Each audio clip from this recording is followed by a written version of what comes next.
The founding fathers of our country were actually ambivalent about the question of an army.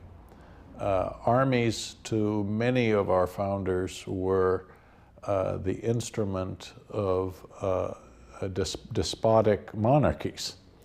And so there was a tremendous cultural, political mistrust for standing armies. And but George Washington recognized the necessity of an army, both in order to deal with the question of British rule and to protect against foreign intervention and foreign intrigues and so on. Combat is about imposing your will on the enemy. Warriors have a calling, and they would serve their country if you never gave them any medals, or no ribbons, or no accolades. They would serve because it's just something inside them. Like I knew that I would always be a Marine. I wanted the hardest job in the Marine Corps. They're like, you're a college-educated guy. Why would you want to be a rifleman? I'm like, because that's the hardest job. Washington himself recognized that the Army was a very important instrument for the establishment of an American national character, that it was a national institution that would help unify the country, and that the members of that army would be virtuous citizens who would be working for a higher cause than their own mere self-interest. Integrity, honor, loyalty, guts. You know, there's so many aspects to a warrior. When one is confronting questions of life and death, one is much more likely to take one's own life and how one conducts one's life very seriously. One is more inclined to lead what we call an examined life. For me, and my growth as a human being, is that my humanity is not defined by how many rounds I've shot or how many people I've saved. It's hopefully defined by the love I've exchanged along the way. Is life on this earth all there is? What is the meaning of our death? Is there such a thing as eternal life? Do we have an immortal soul? Are we accountable ultimately for what we do on this earth? Those who have had to face life and death issues are more inclined to address these questions and are usually more inclined to be responsible about how they conduct their lives in light of the answers which they have had to entertain. And so there is a certain, perhaps even spiritual benefit that comes from the kind of service that is given to all of us by those in our armed forces. I just walked into a recruiter's office a few months after graduating college, and I said, "What's the most difficult job in the Army?" And they said, "Airborne Ranger." I said, "Sign me up." The tree of liberty must be refreshed from time to time with the blood of patriots and tyrants. Thomas Jefferson, 1787.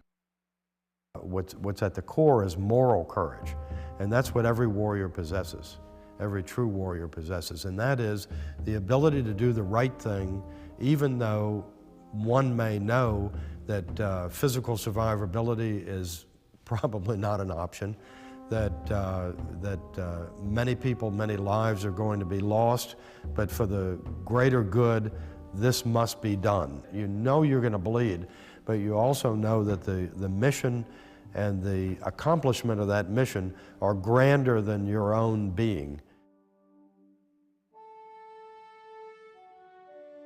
Born in 1925 in the small town of Wauwatosa, Wisconsin, Howard L. Beach, Howie. Like millions of others, Howie answered the call to serve. The air was full of planes. You could hear and see, and the drone of these steady waves of bombers indicated that the invasion was on. Boats were being blown out of the water in the process of trying to land on the beach at Omaha. So we had to hold on to this rope for dear life, and I thought sure I was going to drown. We were being strafed, and a lot more artillery was coming in on us, but we managed to get to high ground by the end of the day. We never had time to eat, so I believe I went probably 35, 40 hours without eating. Howie represented the spirit of the day. You do what has to be done. 11 months of combat without any relief.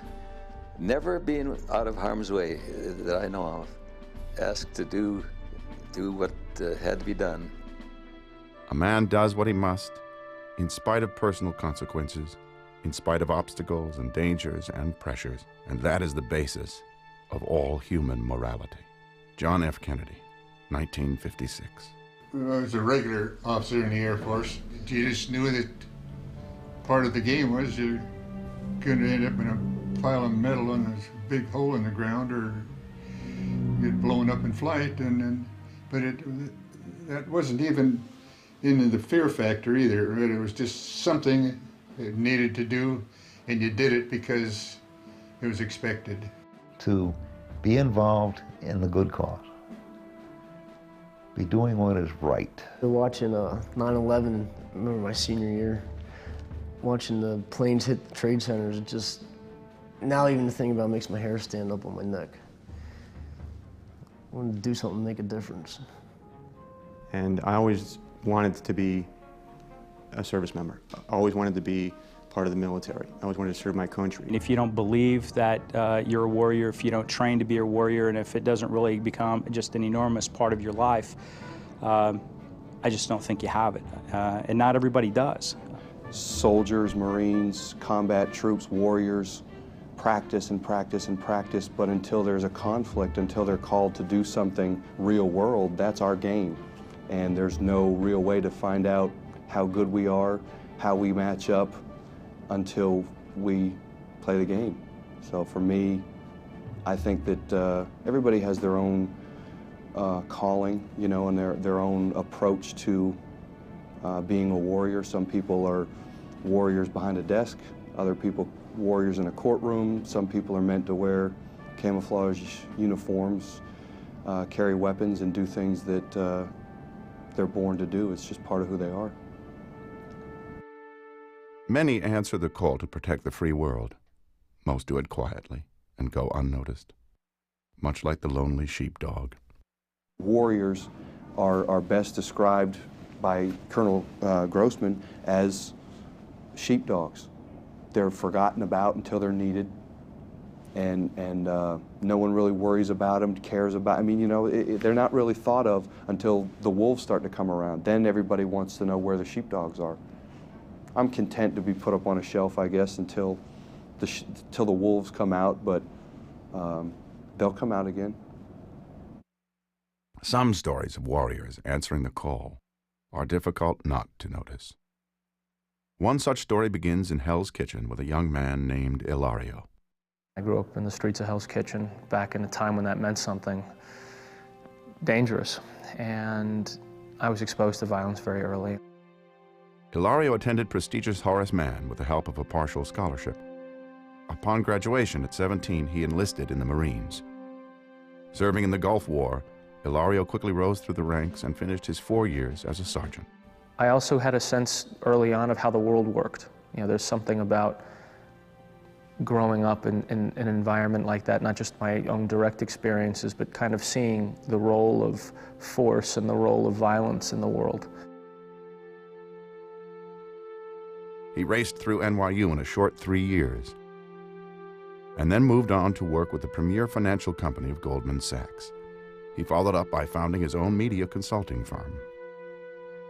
On September 11th, 2001, after watching the towers fall, Ilario raced to the barber and cut his hair, high and tight. At 30, Ilario fought his way back into the Marines. He was second oldest in his officer candidate school class, the old man. I think it's important for an individual to be honest with themselves about who and what they are. That not just the things that they're good at and the things that they're capable of, the things that they love. Because to the degree to which you apply yourself, the degree to which you commit yourself is going to be the measure of your success. Commissioned a second lieutenant, Ilario led his platoon of Marines in Iraq in 2004. Sometimes it's not enough that you do your best. Sometimes you have to do what's required. And I like that quote for a lot of reasons. And one of the reasons is that on the surface it sounds like, you know, sometimes your best isn't enough and you have to strive beyond and achieve more and push beyond your own limits and what you perceive your limits to be. But there's another dimension to that quote which I think applies in the war on terror, that sometimes you have to do things that are not the best and the brightest. Sometimes they're dark and even heinous, but they're necessary. And that's what often is required. And it's not our best that we have to do, but it's the thing that's required. Sometimes we have to take out the trash and be willing to do what's required.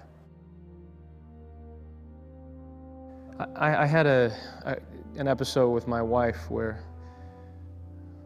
in the wake of 9/11, she knew I was going back into the military, and she said, you know, what about your family?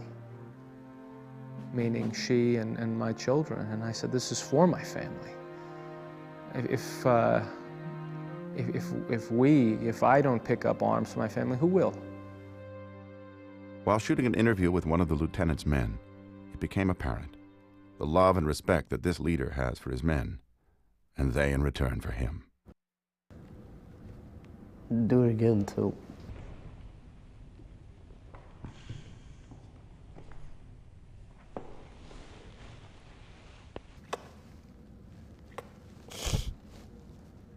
It's okay. It's just you and me.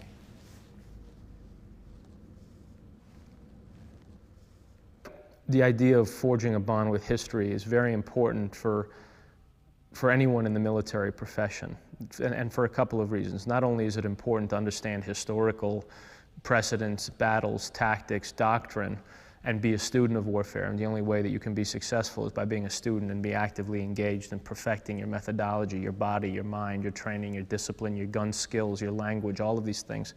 But the sense of history is important in that if you're aware of the legacy of those that have gone before you, and again, you know, the Spartans were, the samurai were, the knights were, people were very aware of the legend, the lore of the great warriors who had gone before, you feel a sense of obligation in the battlefield not to fail in the face of such great, you know, mythological figures. Iconic warriors of the past have been glorified in book and film, their causes noble, their victories triumphant, their status legendary. To understand the mindset of these ancient warriors, we need only look to history and read their own words. Pericles, leader of Athens during the time often referred to as the Golden Age of Pericles, was both statesman and military commander. Pericles led the Athenians in multiple wars. His success may be best explained in his own words. Freedom is the sure possession of those alone who have the courage to defend it. All who are familiar with the Battle of Thermopylae know of King Leonidas and his band of 300 Spartan warriors. They held back the Persian army, hundreds of thousands strong. Their training and discipline serves as a model for success, even in present day. The Spartans didn't train on simulators. How did they synthesize the phalanx, shield-on-shield contact? They would tackle and ram trees. They would throw their body at a fixed object, a rock, a tree. That's how they built the capacity to withstand the pain of the shield-to-shield contact.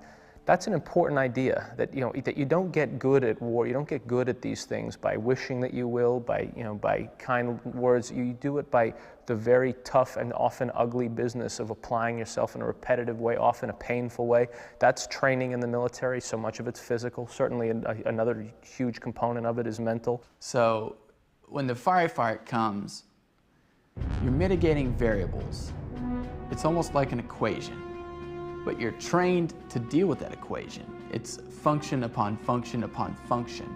How am I going to operate under these conditions? And those decisions are firing on split second. You don't make those decisions. They're already made for you.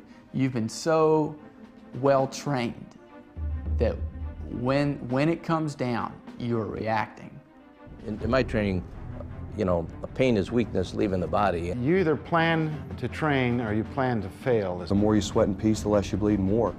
The ethos of subjecting yourself to the closest approximation of combat that you can as you train, that's the way that we win. That's the way that we're successful when we actually are in the cauldron of battle.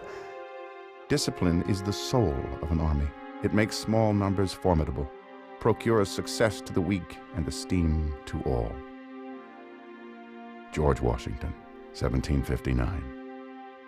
To the extent that we feel like we're doing something humane by minimizing those tensions, by minimizing the amount of stress that we put on somebody, we actually do them a disservice, because it increases the likelihood not only that they won't survive combat, but that if they do, they'll do so damaged, which is of course the trend that we're seeing as everyone kind of lays the claim of whatever type of stress they've received in their experience. The harder you train, the better prepared you are, the more likely you'll succeed.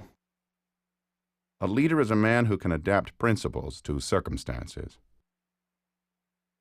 General George S. Patton. I have nothing but praise for Patton, even though some think that he was politically incorrect, and he was an obstacle to the chain of command. He took liberties, and he was a mean SOB. Those are all of the credits that have been imposed on him. But he was a great warrior, without a doubt. And I had the greatest honor after the war of being his honor guard. Then he asked me my name, and I'm staring at his belt buckle and his two, not ivory, not pearl handled. I remember, don't ever say pearl handled, they're ivory handled. He would slap you silly if you said pearl handled, I think. And his shiny boots. Shiny boots. I learned most by watching excellent leaders. We got in a firefight, we were ambushed. It was a fool's trap to go across the bridge. You probably knew it was rigged to blow. And we couldn't go right because we figured that was the escape route that they were planning on us taking, because that's where we came from. And the squad leader called for air support. It was denied. So here we were on a street, on an alleyway, pinned down, and one fire team was running out of ammo. This firefight had basically carried on for almost 30 minutes. So we fired what's called AT-4. It's 84 millimeter shoulder-fired rocket. And we were able to break contact because we fired that weapon. We mounted up on the Humvees and we went and we assaulted that house after there was a cordon done. And we captured 2 of the people that were in the building. The rest of them probably ran off before we got there. The new company commander came out, and just as he was walking up to us, Sergeant Major walked over and he told my squad leader basically he was done for. You know, you shouldn't have fired that shoulder-fired rocket. We were watching, you know, 2 high-ranking NCOs basically duke it out, you know, rank against rank. And the captain walked over, and he had just recently been assigned to our company. He didn't really know any of us from Adam. He'd only been there a week. And he walked right in between them, and he told that sergeant major, at ease. He said, "This is my soldier, and if they fired it, I know they were in the right." But I remember standing there, you know, with sweat on my face and less than 100 rounds in ammo on me because I just finished this firefight. Still breathing hard after I assaulted this objective, watching that officer, and I thought I'd follow him off a cliff. And he's still a very good friend of mine to this day, Major Derek Byrd. He's currently at the Pentagon. And that was outstanding leadership. The art of war is simple enough. Find out where your enemy is, get at him as soon as you can, strike him as hard as you can, and keep moving on. Ulysses S. Grant, 1862. For those who have not experienced it, understanding the violence of war, being able to pull the trigger, can be a difficult concept to comprehend. Some of the most profound events of war often go unpublished by the media, yet they can often be found in the personal journals, the war logs of those who fight. These records provide a greater understanding into how a warrior finds the delicate balance between violence and humanity. 3:27:03 Thursday, 10:24 Zulu time. Wow, how can I start my first firefight? Like 3 days ago and 2 since then. My first kill and who knows what else. I would have wrote sooner, but I do not have the words. I love and miss my girl and my family. I would say that being in a firefight or combat is almost like watching a video game. Everything happens so fast. And then you have moments of clarity, like alcoholics would say. The smoke and the gunfire come from all directions, and the artillery is so loud, you never get used to it. The explosions are everywhere. I shot a man today popping his head out of a tower, and he went down. It all happened so fast. I'm not sure what to say. I know I will think about it for a while. I do know his family is very sad to know that he is dead. This kid was sitting on top of a Humvee. When I say kid, I mean a young Marine. Anyway, he was on the top of a Humvee cutting off a 4-corner intersection. Well, he and other Marines, 4 in total, were watching the sector. The snipers, as usual, we took a high position. 2 cars pulled towards the intersection. The kid, or the Marine, pointed his .50 cal at the car, and they both stopped immediately. He waved them over to turn around. His gun was mounted on top of his Humvee, and he was sitting on the roof, pointing his .50 cal. The one car turned around quickly, as if to know that not to move into the intersection. But the second car sped towards the Marine, so the Marine attempted to fire his .50 cal, but it jammed. So he scrambled, picked up his M16, and fired a burst, I believe 3 to 5 shots at the driver.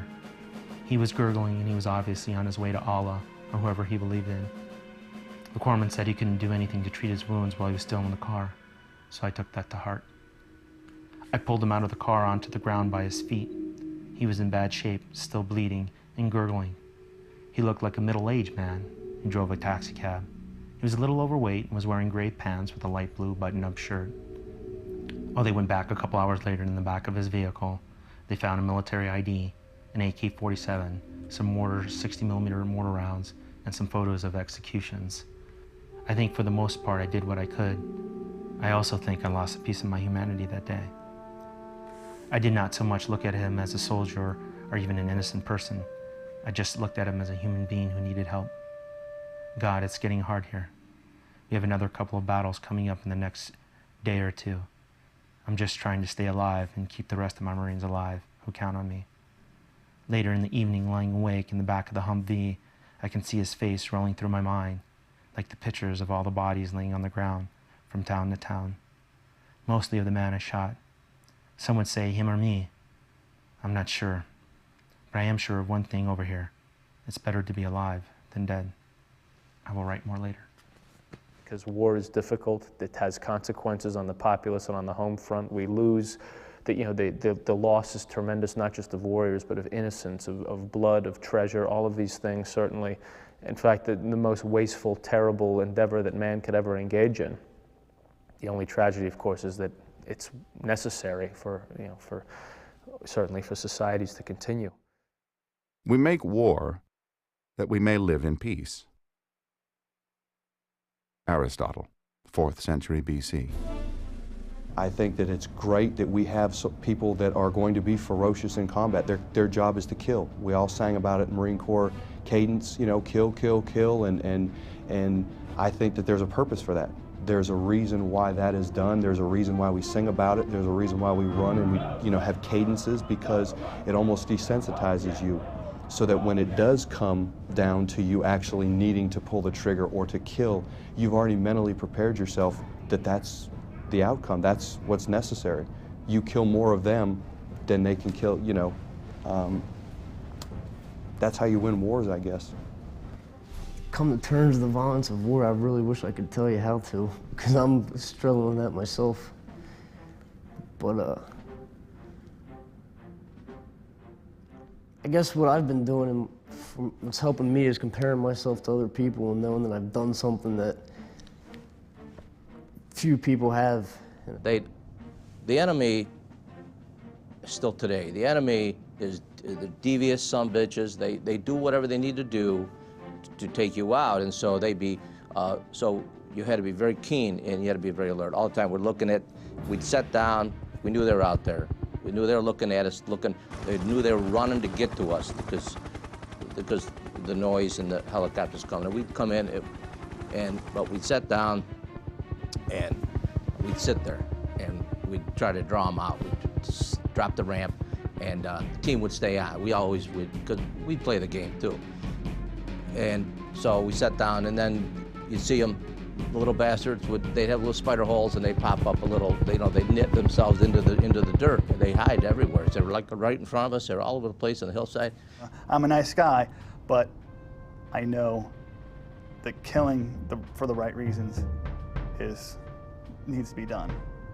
And some people can't do it, and warriors can make that intelligent decision to pull that trigger, to thrust that knife, to push that button, to fire and fight, and take out whomever or whatever needs to be done to do it. I maintain that those things automatically kick in under dire circumstances. And the purpose of a Marine Rifle Squad is to locate, close with, and destroy the enemy. And I am very, very, very proud and indebted to these young men that are going through this now, because they're seeing several things that I never saw. While I was in there for 29 years and 3 wars, and I never saw anything like these young men are going through now. Nothing can stop him. He must accomplish his objective. It must be done, and he'll do whatever it takes in order to get that goal accomplished. There is a very strong relationship between personal and civic virtue and the willingness to serve in a larger cause than oneself, a cause higher than oneself. And it is for this reason that there has been the particular cultivation in our armed forces of such moral categories and patriotic categories as those articulated by Douglas MacArthur in his farewell speech at West Point, where he said those famous words, duty, honor, country. I think I'm more compassionate and more caring, not more hard and more bitter. I believe in humanity, and I believe in helping somebody else.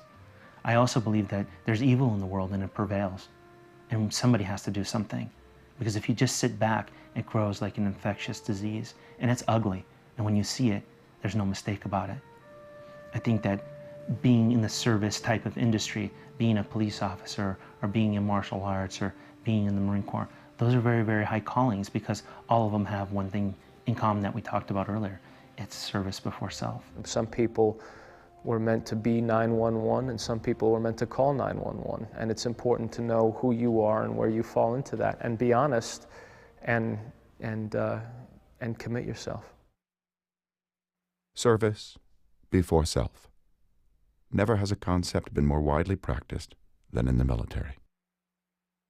For America, I was and I still am willing to give up my life, give up my family, everything. As an American, as somebody who had the ability to do something, I felt it was my duty to do it because I can, I need to. I was in college. I was on the dean's list. I was doing fine. But I was shaving one morning. I remember shaving, and I listened to radio, and Lyndon Johnson said that he had just escalated the war and started rebombing the North, and he said, and the war was on. And I just said, I hung it up. I hung up school. I just said, I need to go. It was just, I needed to defend my country. I'll sacrifice to do it. I could not be the guy sitting at home. Couldn't be. It's an impossibility. Everybody owes this country something. April 8, 2003, Sergeant Scott Montoya, a scout sniper with the 2nd Battalion, 23rd Marines, along with his sniper team, came under heavy fire. The fighting was fierce. After instructing his unit to return fire, Sergeant Montoya noticed an Iraqi civilian in the road. Amid a hail of gunfire, Scott rescued the civilian and carried him from the road. Then, noticing a wounded Marine, he returned to the fire zone, bullets whizzing past his head, bouncing off the ground. He carried the Marine to a safe area. He returned again for another wounded Marine, then again a 4th time for another wounded brother. Sergeant Montoya ran out into the hail of bullets a 5th time to help a Marine dazed by a grenade. Service before self. Like, I feel so humbled, you know what I mean? Like, I feel so like I'm part of like the greatest brotherhood in the world, but I feel like I don't belong, maybe, you know, like they awarded me the Navy Cross, you know, and I got to meet the president, and they pinned it on me, and all the other Marines look up to you and that type of thing. But like, I kind of feel like I don't deserve it. I feel like I was just doing my job. And if I never got an award, if I never got recognition, I would have done the exact same thing. Like, I was a man before I ever went to war. Like, I knew who I was before I went there. War did not define me as a man.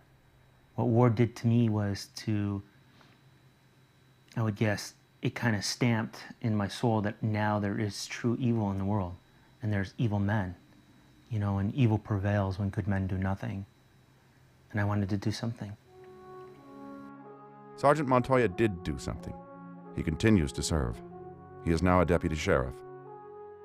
At the presentation of the Navy Cross he received for his heroism, the sheriff of the county where he now serves said, "Deputy Montoya is a complete warrior, whether as a Marine or as a law enforcement figure.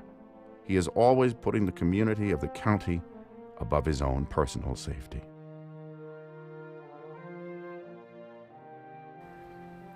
War is one of those things that once you've experienced it, if you weren't a man and you didn't know who you were before you got there, you definitely know who you were when you walked off the battlefield.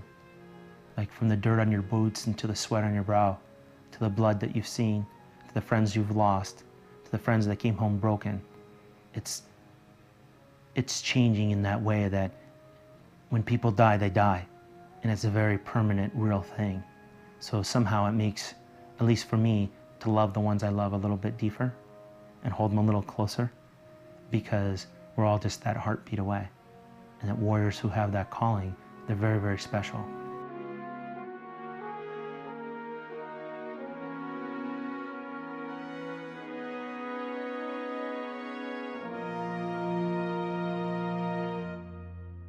Wars are fought with weapons, but they are won by men.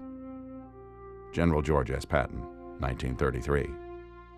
There's something important in understanding how war is theater, and the idea of this larger than life, like this kind of bombastic presence. You know, these figures that cut this swath through history. They inspired men by their presence and by their bravado, and some of it false, and they're as scared as anybody. But they get the men around them to believe that they can do these things and accomplish these things. I wanted to experience what there was to experience. I wanted to feel the combat and feel like I was going to have a tangible impact where I could see it, smell it, and taste it.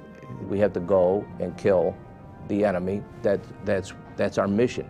The ultimate experience a man can have is being in combat and seeing if you can handle that. There's some people that never wanted to fire their weapons. I hope we never see anything. I hope we, you know, and I said, I didn't come over here for a year to go to Burger King, to go to Subway, to sit in an air-conditioned bunker that's been converted to an MWR facility to watch television.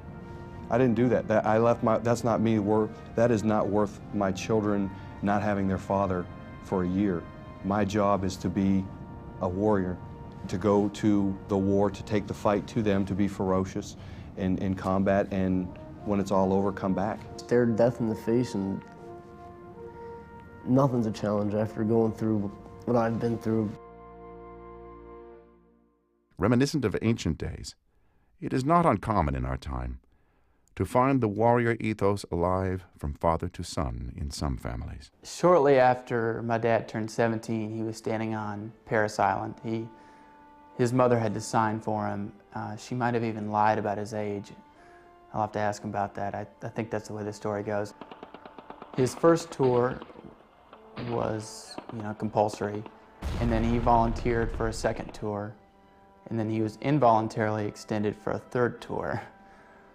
And at the end of the third tour, a sergeant major pretty much took him aside and said, "Son, you're going home." And he said, "Well, we haven't won this war yet." And he said, "Well, this war's over." And my dad said, "No, it's not." The sergeant major said, "Well, it is for you." After graduating from college, Sergeant Edson felt the need to serve. He went to the recruiter's office and said, "Sign me up." Sergeant Edson comes from a long line of warriors. I believe from the War of 1812 until present, there's been over 100 Edsons that have fought in foreign military campaigns. My son went in the Marine Corps in 1989, and he trained in the 2nd Marine Division.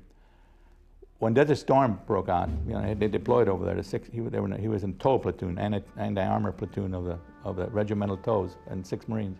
Some people who are affiliated with the Marine Corps always think, "Oh, your father was a career Marine, you grew up with the great Santini." But yes and no. My father was a very dynamic person. He was a military person. He had a lot of integrity, and he had honor, courage, commitment, all of that, but it was very under the radar. I still had friends who are now regimental commanders. Some of them were in the Pentagon and so forth. And in talking to them, they were saying, "Your son in there." "Yeah, what unit is he with?" "He's in such and such." And I could tell there was something. They didn't want to say anything, and I started getting worried because they didn't know what the mission was and they couldn't tell me. But as it turned out, they were the 2nd Marine Division went through the minefields. They were TOW platoon, I guess, was the first one through after the engineers cleaned the mine to protect the shoulders of the penetration. And I said, "Oh my God!" And we're worried about gas and chemical warfare and all some of that stuff. So I still get, and they didn't want to show my wife that, Hans is all right, don't worry about him, he's done all right. But I was really worried, and I did a heck of a lot of praying and so forth like that. And it's a little bit different when you're in the rear and there's nothing you can do about it. When you're up there, at least you can do something. So I was a little bit worried about him at the time. I've always been interested in the military. That was something that I'm very proud of. It's something that was instilled in me as a youngster. I'm the fourth. I'm the fourth of a generation of a long line of Italian Americans. My father was the third, and he was a Vietnam vet.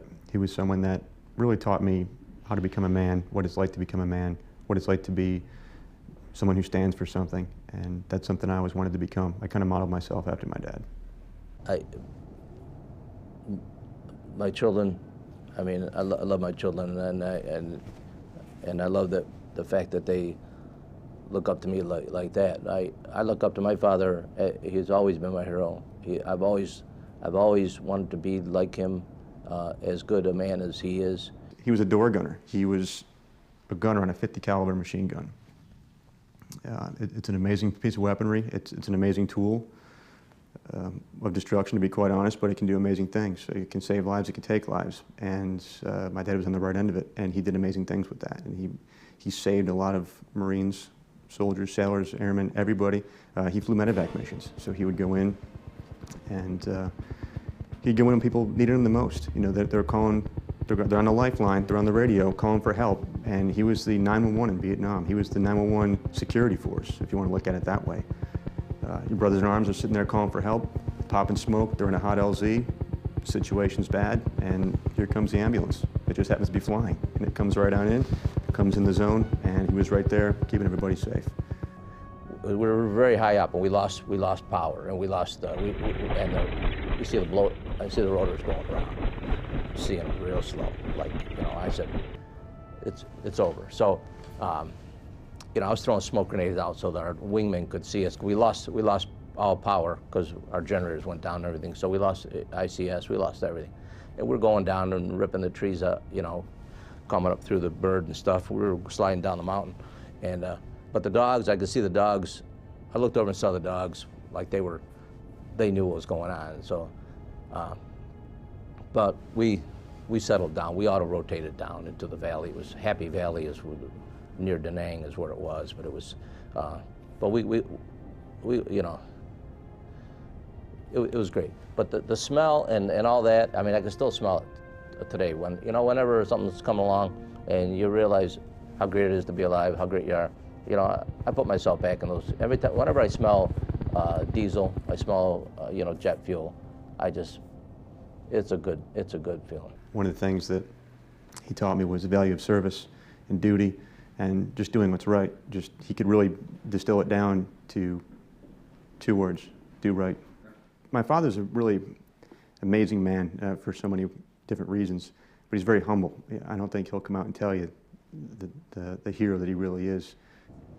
I remember the day I was in Washington, D.C., the day of 9/11. I was selling software, and I was going to the Pentagon that day, 2 o'clock. I watched the second plane hit. I called home, and my oldest son, Frank, was there, and I told him to turn on the TV. And I immediately went over to watch the TV because I knew there must have been something very serious that my dad was calling and asked me if I was watching the news. And sure enough, I turned the TV on and I thought I was watching HBO. I thought this was some kind of sci-fi thriller, some kind of horror movie. Sat down on the couch for a minute, and I didn't leave the couch for the next 4 days. Just watched the news straight through.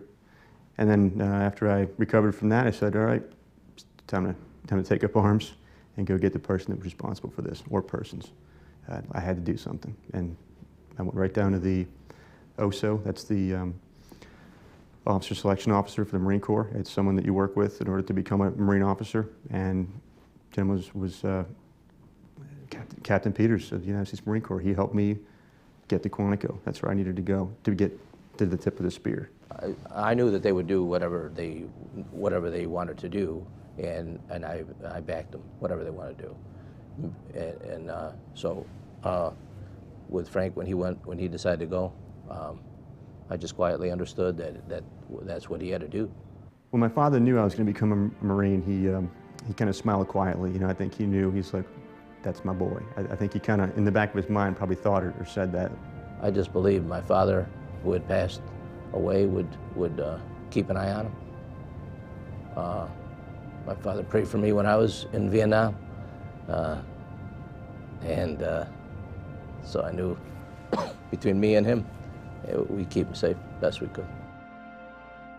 In an all-volunteer military, an essential component to success is the reserve unit, those who remain on call to serve their country in time of need. The reserves oftentimes have taken on the moniker of citizen soldier, in that they take the sword, drive it back to a plowshare, and from there, day to day, when the country is at relative peace, and when normal active duty forces are sufficient to really to address the defense needs of the country. During that time, reservists function as any other member of a civilian society, and they have a whole gamut of professions. For me, after coming off of a period of about 6 or 8 years of active duty flying with the Marine Corps, I went back to law school, got my doctorate, and then started practice as an attorney specializing in civil litigation. Colonel McGinley entered the Marine Corps during peacetime, but in the 30 years since that time, he has seen his share of war. I stayed in the reserve once I left active duty military to be available if the country needed more manpower, more of the skills that I had in the defense of the nation. Colonel McGinley has served as a reserve leader in Desert Storm, in Afghanistan, and in Iraq. For me, overall, military service has been a privilege. The vast majority of people cannot serve in the military. Physically, they cannot stay with the rigors of military service, and emotionally or mentally, it's too difficult. There is an unbelievable element of sacrifice that goes along with it, particularly in the context of the reserve, where if you come on active duty, all of a sudden it means that both work relationships and family relationships are going to be strained as a consequence of the active duty service. As a leader, Colonel McGinley has had the opportunity firsthand to lead reserve units in various wartime operations. Reservists will go into harm's way with all the full set of combat skills, but at the same time bring with them the background of individual skills. I had many of the team members that worked for me were most important to me not for their martial skills, the combat part of what they could do, but most important for their ability to work on computers, to set up communications, or to work at establishing relationships for non-traditional supplies, things like that that had nothing to do with their ability to shoot. Now, yet they have to have that ability, and the country needs that ability, because that's the big stick part of getting the attention of others. But as soon as you have that in place, the more important part is now building relationships and moving beyond for a more enduring post-kinetic phase. The best is he who calls men to the best, and those who heed the call are also blessed. But worthless who call not, heed not, but rest. Hesiod, 8th century BC. There is a level of trust that goes on within military units. It goes straight to the heart of what it means to be a warrior, which is a warrior is one of the precious few, one of the lucky few people who still find something out there so important that it takes on importance even greater than one's own life. And as part of that, you expect that the leadership you will receive means that because I'm putting my life at risk, that this leadership will not let me down. It will make the right decisions at the right time and for the right reasons. Leadership in the Marine Corps or any other branch of service is very important because you're going to be the centerpiece of whether the Marines get up and leave, or you're going to be the centerpiece of whether or not the Marines stay in their positions and fight. There's been a lot of different times through our history that leadership has had the sounding impact in order to accomplish the mission. It's not uncommon for the human nature to take place where you're, okay, I feel fear, let me move. The leadership keeps those individuals there, and those individuals know and understand that through that leader, everything's going to be all right, and they'll stay and fight to their end. Those decisions that you make about other people's lives are as important or as dear as anything anybody could do at any occupation, and leaders have to feel that level of responsibility. It cannot, on the other hand, paralyze you with the inability to risk lives. War will do that, and you may lose people as a consequence. It just has to be done in a way that is effective, it makes sense, and is justifiable. Because at the far end, there is that leader is the one who will write a note back to the family expressing regret for what has happened. And you have to be able to justify that in a way that said, this was done for the needs of the nation, and in a way that was prudent and in a way that then inspires others to follow you because they know and respect your decisions and your decision making.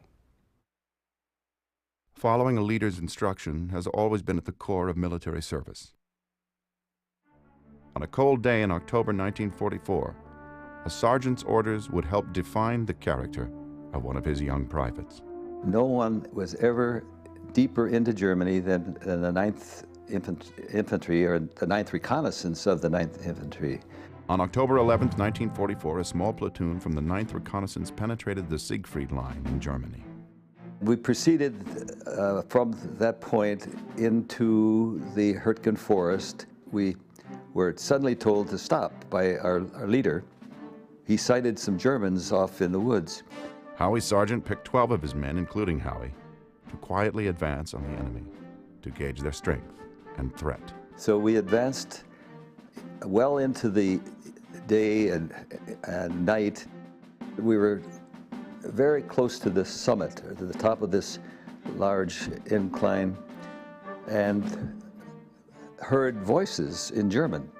By this time it was nearly dark. Sergeant Tinsley ordered all his men to remain quiet and hold their position in the forest. It was absolutely the darkest I've ever experienced. You couldn't see your hand in front of you. And all we could do is just stay put and wait and spend the whole night as still as possible. Nobody uttered a word. We drew our knives, thinking that the only way to accomplish this mission alive was to try to overtake any scouts that were coming toward us, surprise them, and silently put them to death with our knives. Sergeant Tinsley said that we better get out of here, but we'll wait until just before daylight. And I want one man to go down the hill one at a time. All hell broke loose just about the time that all of us got back down maybe a couple hundred yards from the summit. In the confusion of their quick escape, Howie found himself separated from his men. He was now alone with the enemy advancing towards him. Out of nowhere, an officer showed up, waving his pistol and telling me to take your 5 men. And I had no idea who these 5 men were until I realized that they were dismounted tankers.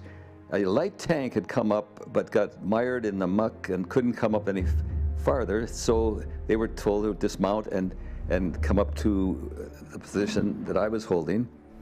And he asked me to advance up the hill toward the attacking Germans. Howie, along with his 5 inexperienced new riflemen, soon found themselves holding off 2 companies of SS German troops, the most fierce of all German fighters. And I asked them to make certain to wait for the flash. Fire when you see the flash, that's where the gun will be. The holder of the gun, he'll be behind that flash. And time it so. Well, all 5 of these guys were killed, and I was up there alone. I decided that there's only one possibility for me to survive, and that is to get out of there and drop down to where a mortar platoon had formed. As I made my dash from my position down the hill, I had this feeling that I was going to be shot in the back. I kept thinking, it's coming, but it never happened. About that time, the mortar from the Germans started to pour in, and artillery, and I made a dive for one of the holes, but the mortar guy was already in the hole, and his foot was outside of the hole, and my whole body was lying right alongside of it, and shrapnel took his foot right off. If that weren't bad enough, some relief came up, and they spotted one of our guys, thinking he was a German, and they killed him. So things couldn't have gotten worse. It was now getting late on the second day. Almost single-handedly, Howie held off the advancing SS troops. Howie recognized the sound of an American P-38 circling overhead above the darkened cloud cover. By this time, darkness was setting in, and the advancing Germans were almost upon young Howie. As he loaded his last rounds into his carbine, he resigned himself to whatever fate would deliver. He found a hole in the cloud, and he broke through, and he strafed coming in from behind us, and that was nerve-wracking. That really put an end to the SS attack. Howard L. Beach was awarded the Silver Star for his bravery in advancing on the enemy that cold, dark day in October in the Hurtgen Forest. World War II was a war that saw nearly every able-bodied young man answer the call to serve. That call was answered in a small town in southern Oregon by childhood friends. And I met Don, I think, in about the 3rd or the 4th grade. And so we've kind of been together, if not always in duty status, but in thoughts up until now. We both retired from the Air Force, and we've been friends ever since we came back, and still are. The friendship and bonds created through their service are as strong today as they were 70 years ago. Don and Ray and 7 of their childhood friends all joined the Air Force in 1942, and miraculously, all returned safely from war. Well, we probably get to coffee in the mornings about at least twice a week, and then we meet down at the Home Place Restaurant every Wednesday at about 5 o'clock, and we've been doing that. Some of us have been doing that since back in the early 70s. That's every Wednesday, and Don joins us after he got out, retired, and so we still call it the Wine Fest. Yeah. We try to help their sales down there. We few, we happy few, we band of brothers. For he today that sheds his blood with me shall be my brother. William Shakespeare, 1598. Keeping each other alive. At the time, I mean, politics and all that are out the window. It's just, there, we got to make it home. And that's what we do, keep each other alive. You were welded together in a way that you could never be broken apart again. That kinship with these guys who will sacrifice for the greater good, who signed up for that. And even when you take it a step further, when you get into combat, you know that guy's gonna, that guy will step out in front of you. This guy will help you out. This guy, you can count on this guy. They're not gonna leave you behind. They're gonna look out for you. Someone's always got your back. I've got all these people behind me. I've got all the support, the buddy system. I can rely on them because we're all in the same boat. We all have the same common goal. In fact, one of the reasons that I joined the Marine Corps is the sense of this kind of elite brotherhood. When I was in Ramadi, an area that I had moved through in Humvee convoys, I've been working with a major who was a very fine officer, but a woman who was blown up in an IED explosion. And so both men and women serve in that regard. And I went to her funeral services and sat and cried. It's very exacting if you go to a military funeral. Everything from a 21-gun salute to how the flag is folded or presented, to try and let the family know how much they meant to us. And when you lose people that you've known well and depended on, it is a very deep and profound loss. Doesn't go away anytime soon because it is so significant. And yet we carry on and keep doing the things that we want to do. One of the things that I know is that the people that we have lost died doing what they believed in, which is a pretty important thing to be able to say about your life. And that oftentimes they had lived more in the short period of time doing the things that they had done than people who get up and go to the exact same job doing the exact same thing year after year after year. That that their lives had been more full and more robust. And if that's any kind of consolation, it's much more the way a warrior would like to meet their end than through boredom. Damn it, if you're going to get hit and I'm not going to be out there to do everything that I can to protect you. Whatever the political, whatever politicians in Washington decide the mission is, or you know, it never supersedes me looking out for you because you're my brother. That's it. Why did they do it? Each person might give you a different answer. I did it because you're not going to kill him, you know, and get away with it. He dies, then 15 of you die. 100 of you die. Fearless brothers.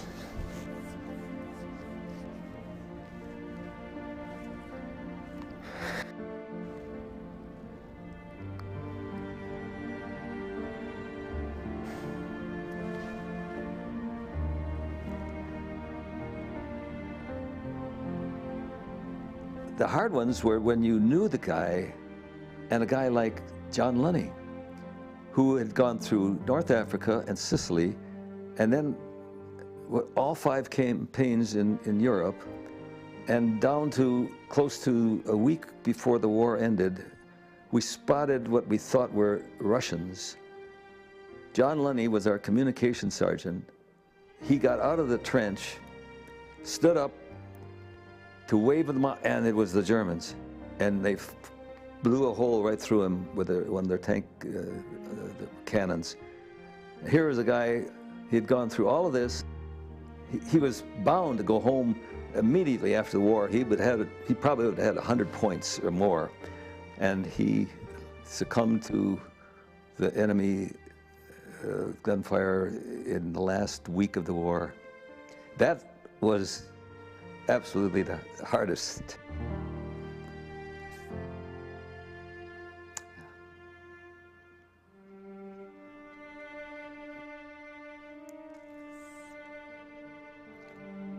As a unit, you know, you don't want to leave your brothers out there. You know, I feel bad because I lost. There's a guy that I knew probably better than anybody, and I had the opportunity to work with him. His name is Kyle Childress, and he was somebody that I met and ended up being our radio operator on several occasions, and he was killed after I left. And I mean, that hit me like a ton of bricks. I got guys that I served with in the Marine Corps that I am very, very close to. My buddy Murphy is, you know, Murphy and I have been through School of Infantry together. We went to Okinawa together. We went to Iraq together, you know. He was there in that firefight in Fallujah, in that ambush where I thought I was gonna die, you know, and he was my go-to man. And that guy is, he and I are still really close. You know, we're pretty much, he's like a brother to me. I'd do anything for him. The bravest are surely those who have the clearest vision of what is before them, glory and danger alike, and yet, notwithstanding, go out to meet it. Thucydides, 5th century BC. When I got hit, he came over and was looking for a tourniquet for my arm. And then he ended up getting shrapnel in the face, which I thought his head got blown off, but I mean, for somebody, the amount of lead that was flying around that day, for somebody to crawl over, you know, to try and save my life, words can't describe that. And then, you know, Doc, let alone fucking jumps out of the turret, bullets banging around. It was fucking awesome. I define courage as deliberate proaction in the direction of your fear. You never know how you're actually going to react when the bullets start flying both ways. It's scary. It's the highest adrenaline rush you'll ever get in your life. It's fun, I guess, in a scary kind of way. It is a little fun, you know, you train, and then you finally get out there and you get on that two-way firing range, and it's for real. And that's what you live for. That's what you join the Marine Corps for. You know, if you join the Marine Corps to sit on your ass in the barracks, then you join the wrong service, man. We're going to get out there and we're going to hook and jab, kill and stab. That's what we do. We started taking intense fire. He got it in the neck and in the head a few times, and all the windows were they were plexiglass. So after that, we took all the windows out, but the glass was flying every place, and that's when you reach inside, and you got what it takes just to. Your survival depends on it, and everybody around you. So you do what you got to do. Courage is manifest in many ways. Awards and citations are given for heroism and gallantry. Yet those who serve know that the daily acts of courage that take place around them go largely unnoticed. Day after day, week after week, month after month, with extreme hardship of all kinds, mental, physical, morale, all these things pushing against you, environmental, and that you're able to soldier through that. And in many cases, that's more difficult even than that flash of courage that many times is the one most recognized and rewarded. And the people around you are afraid. You can see it, it's palpable, you can smell it, you can smell the fear on people, you know, and you know, they're still doing it, they're still going forward. They're you know, that's the courage, that's courage. And you know, I still consider myself one of the luckiest people in the world to have seen all this and to have the opportunity and be in the right place at the right time and see the, you know, the breaching of the minefields and going through first and you know, just the calamity of it. For warriors, they're much more described not by their courage or by their some aspect of fearlessness. It's their dedication. It's their capacity to keep coming no matter what, that they continue to press. Courage is when you're scared as hell, you still get back in the truck. You still do what it is that's necessary, even though you're scared. That's courage. A lot of those guys, I read their citations and I'm in awe to be in their presence. I'm like, wow, now this guy's a hero. And then I read another Marine citation, I'm like, this guy is a hero. And then I read another one, and I'm awestruck every time, like just being around them. And they look at me and they're like, dude, I read are you kidding me? You know, like they can't believe it. But I look at their citations and I think, wow, I am just the average Marine. It just so happens that somebody saw me do my job. But if it was my choice, I would have given away 500 Navy Crosses because there were extraordinary feats of heroism every day. These are the times that try men's souls. The summer soldier and the sunshine patriot will in this crisis shrink from the service of their country. But he that stands it now deserves the love and thanks of man and woman. Tyranny, like hell, is not easily conquered. Yet we have this consolation with us, that the harder the conflict, the more glorious the triumph. What we obtain too cheap, we esteem too lightly. It is dearness only that gives everything its value. Thomas Paine, 1776. My whole family history is pretty much military. All three of my uncles on my dad's side were all in the military. So, I mean, it's a pretty big family history. Being a Marine is just kind of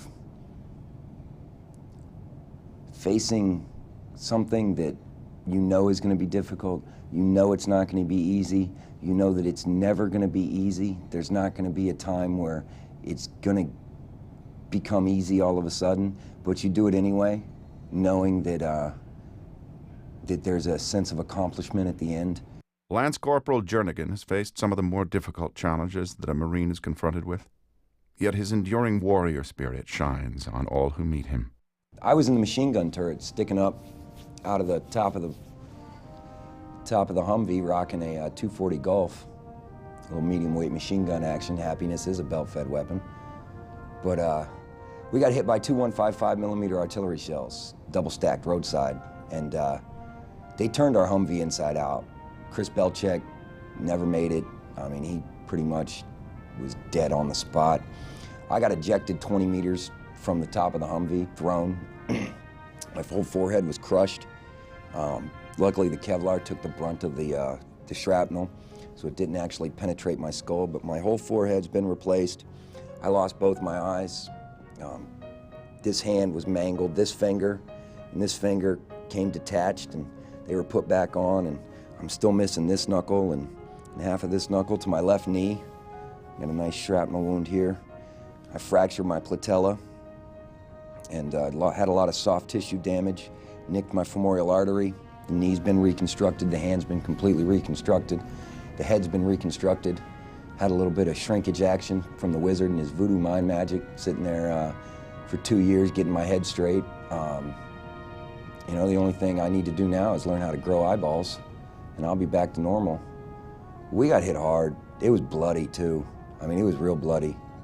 A lot of blood, a lot of pieces of people, pieces of machinery, you know, pieces of gear strewn around. Gross, smell of flesh burning. The sacrifices that our warriors make are tremendous. Their responses to their personal sacrifices are astounding. I wasn't gonna let getting wounded and going blind and everything stop me from being productive, you know. I wasn't gonna curl up and die.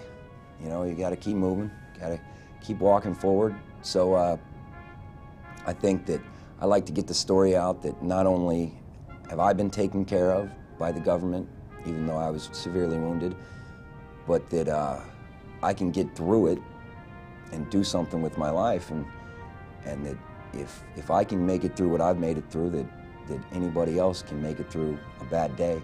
You know, somebody might have broke a heel and got cut off on the interstate, and you know, your story didn't hit deadline or something, but that's, you know, bad days taking a 155 shell to the head. And waking up with no eyeballs, and then picking up the pieces and moving on. So, you know, when I thought I was at my lowest, my marriage fell apart, and I felt even lower after that. And, you know, you just kind of got to sweep it up and dump it in the bag and keep moving. Keep moving. That's what Mike did. We split, and I took my wedding band. I had this wedding band that had like a carat's worth of diamonds over the top of it. And I took it into the oculist there at National Naval Medical Center, Petty Officer Gwen Guilford. And I said, hey Gwen, you know, can you grind the diamonds out of this ring? And she kind of was like, okay. So she took it back and ground out the diamonds, ground the metal, the gold out, and took the diamonds, put them in a little box, and said, what do you want me to do with it? She handed them to me. She said, what are you going to do with those? I handed them back to her. I said, set them in an eyeball for me. And now I rock a prosthetic eye with 9 individual diamonds in it, total weight 1 carat. And it's the eye I wore to divorce court. Lance Corporal Jernigan's physical wounds continue to heal, yet some wounds run deep and are held close to the heart. Doc Christopher Thompson's, Hospitalman Christopher Thompson. We called him Boats because he was a boatswain's mate before he became a corpsman. But he saved me. He actually took my fingers and duct taped them to me so that they could hold on to them while I got medevac back to base. And I mean, he went to work. The first thing he did was work on my knee because I was spitting blood out of my femoral really bad, tourniqueted that up, put a good pressure bandage on there real quick, and then worked on my head, doing what he could for that, you know. I can only imagine. He was probably stuffing eyeballs in or something, I don't know. But he put me back together. He saved my life. When I got back to National Naval after, you know, a week or so of stuff, I had a surgeon tell me and my family that if it wouldn't have been for his good knowledge of combat triage and his excellent training and the fact that he was right there on me when it happened, I'd have been dead. They told me 5 years ago, if I would have been hit 5 years before I was, I'd have been dead on the battlefield. He saved my life completely. I owe everything that I have right now to that man right there, Doc Thompson. Good old Doc. Doc Thompson got hit by an IED on his third deployment to Iraq, and he didn't make it through. He didn't have somebody there to help him. So he passed away. I went to his funeral. You know, he didn't make it. Even though Mike's wounds are deep and loss is great, he continues to maintain the standard of honor, courage, and commitment. I have a very productive life, a very happy life. When I lay my head down on my pillow every night, I'm a very happy man, very satisfied in what I've done, very satisfied with what I'll do the next day. Mike continues to serve. Along with attending college, he is a spokesman for the Veterans Support Group, Pause for Patriots, an organization that trains and provides seeing eye dogs for vision-impaired veterans. The liberties of our country, the freedom of our civil constitution, are worth defending at all hazards, and it is our duty to defend them against all attacks. We have received them as a fair inheritance from our worthy ancestors. They purchased them for us with toil and danger and expensive treasure and blood. It will bring an everlasting mark of infamy on the present generation, enlightened as it is, if we should suffer them to be wrested from us by violence without a struggle. Samuel Adams, 1771. This is a country that still produces warriors. Once we lose the ability to produce those warriors, then we've lost the ability to maintain our country. There's only a small number of people who can meet the expectations that are required for military service, particularly when it is in a war context where things are very aggressive and where things move very rapidly.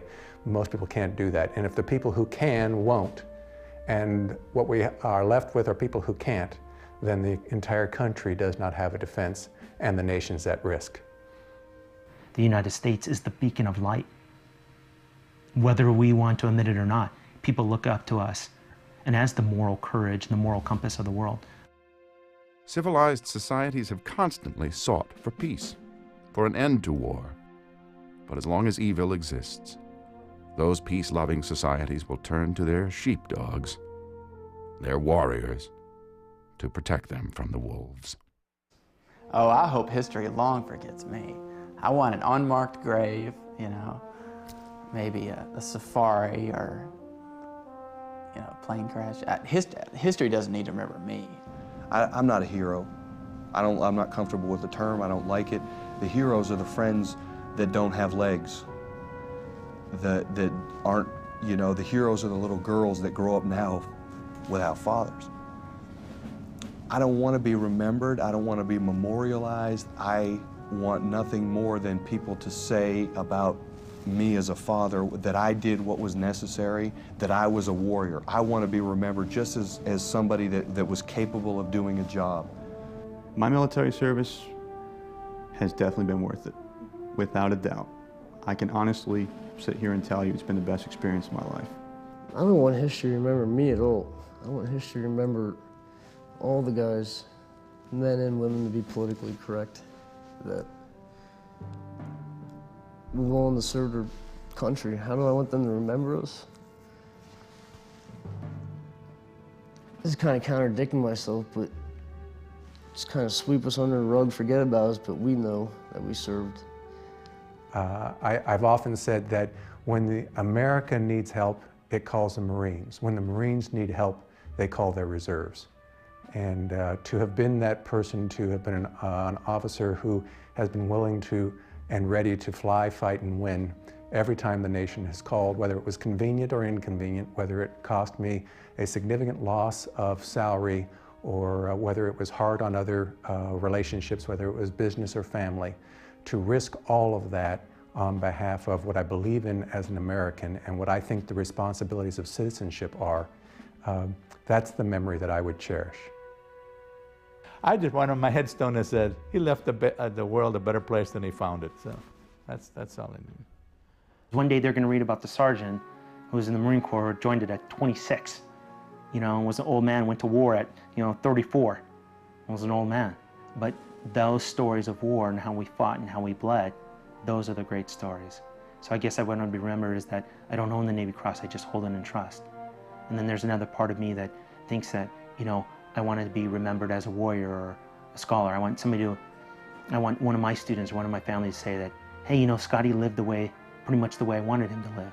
He was a distillation of all I would like to be. He was heroic, romantic, fierce in battle, gentle in love, wise and profound. The ideal Marine/philosopher. The warrior heeds the call of those who preceded him. They gauge their own success, not by external standards. Their compass is an inner voice that says, I've done my best. I have given my part. To the warrior, the words ring true. War is an ugly thing, but not the ugliest of things.